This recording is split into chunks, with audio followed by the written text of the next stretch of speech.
All right, so we'll get started here with Lesson 8. Jesus is called out of Egypt. Now, we read some of those verses yesterday. Okay. And sadly, we see that all of those children in Bethlehem were killed. Why would God allow that to happen? Jesse, why do you think? Everything that happens is part of God's plan. Do you know? Or do you got a good answer? Probably not, right? So what do we say to that? Hey, what do we say? Jen? Jesus had to flee to Egypt. Okay, kind of said at the end last time. Maybe it was because God wanted Jesus to flee to Egypt so that prophecy could come true. So that's correct. Part of it is always God has a good reason for it. But another thing that we need to understand is sometimes God's ways are very wonderful, very marvelous, and we don't understand them. Okay? It seems wrong that this would happen, but it's a wonder of God. It's something that our sinful human minds can't always understand. So as you grow up, as you go through life, you are going to come across those situations. Why are Christians being beheaded in Syria? Why does God allow that to happen? Or other people may say, why would God allow this terrible thing to happen to my child? He was killed. It's a wonder. We don't understand. We don't always know why. God's not always going to give us a definite, exact, specific answer. But we can be comforted to know that it is part of God's plan. There's a reason for it, and it is good. Okay? Anyways, who came to tell Joseph where he needed to go? That was one of the questions on there. Who came there? Kenton? What'd you put down there if you remember? Who came to tell Joseph? An angel. An angel came to tell Joseph. He instructed him to take Mary and the child to Egypt. Okay? And there they're going to stay for about a year until Herod dies. Okay? And we'll come back to that in a little bit. But anyways, you also read, I encourage you to find, hey, where does this verse in the Bible? Now, some of you did a good job with that, and some of you were a little bit confused. What should you do? And a good way to do is using the nice thing about the iPad and having the Bible software on there is you can easily enter a search and you can put a whole phrase in, or you can put part of a phrase, you can put a few keywords in, and you can go ahead and search for that. So we found that not only does that verse come here, but it also comes in Hosea chapter 11, verse 1. Okay?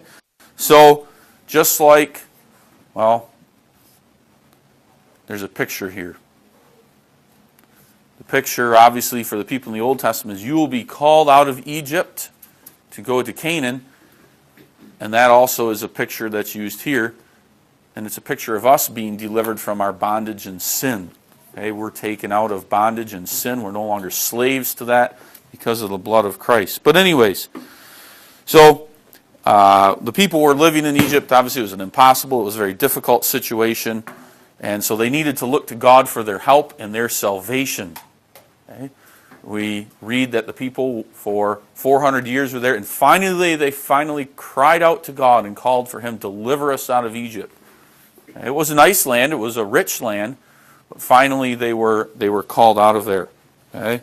And so He delivered them, and that's the picture that's set forth here. So Christ too has to go to Egypt so that the fulfillment can be made.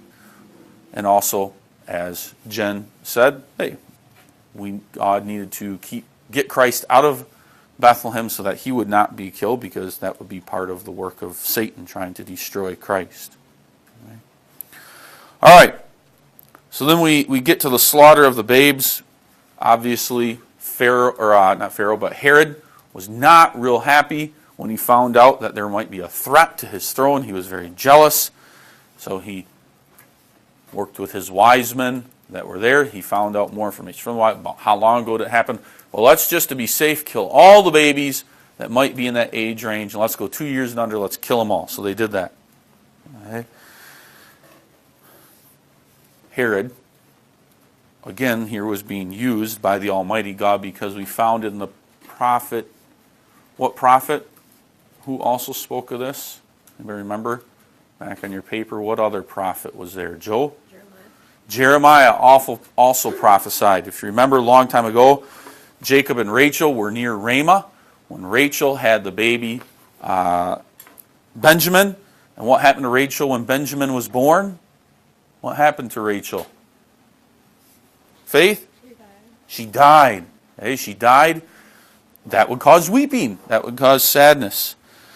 Okay? And also, Rachel's children, Joseph and Benjamin, were God-fearing, but their generations that came after them, that settled there, okay, particularly Ephraim around Ramah, they were ungodly. So that would make any mother weep. Any mother would weep if her child was ungodly. If one of you said, Mom and Dad, I want nothing to do with the church anymore. I want to go my own way. I want to do as I please. That would cause your parents great sorrow, sadness, your grandparents weeping.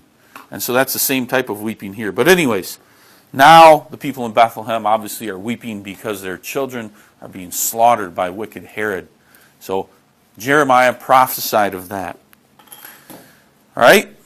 And now we need Christ to come out of Egypt. We don't read of what he was doing there, obviously besides growing as a young babe, where his parents stayed exactly, what went on in their lives.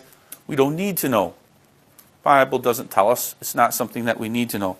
But anyways, Herod is probably now around 70 years old. He's getting older. He's probably living a miserable life because he's married so many wives and they're all fighting and they're jealous about who's most important. And we also know that as he gets older, probably more and more troubles building up. It's giving him difficulties. Anyways, Herod, we read here, he dies. You can imagine that most of the people that were dealing with Herod were probably happy to see him die. He was probably a miserable person, especially the Christians there. But anyways, Herod dies. A new ruler will be put into place. We'll get to that later on.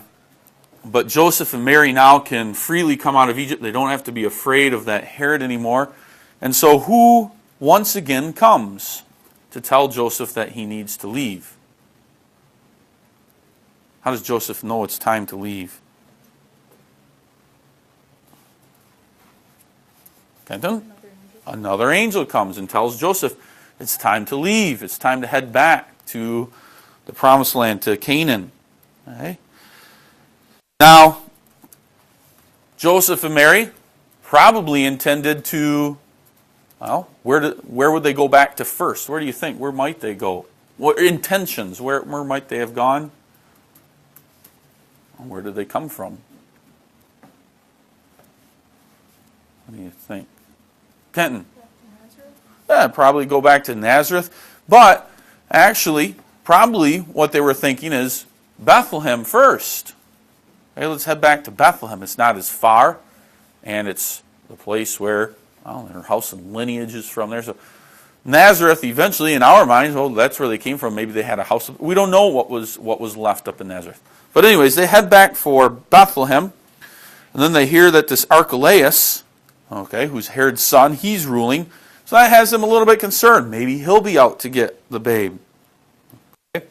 And so they needed direction. They needed where to go. And so again, God sends an angel. And this angel comes and tells them, you need to go back to where? Jen? Yes, go back to Nazareth. Okay? Head back there into the land of Galilee because, again, there's many prophecies that need to be fulfilled by Jesus coming out of Nazareth. Okay?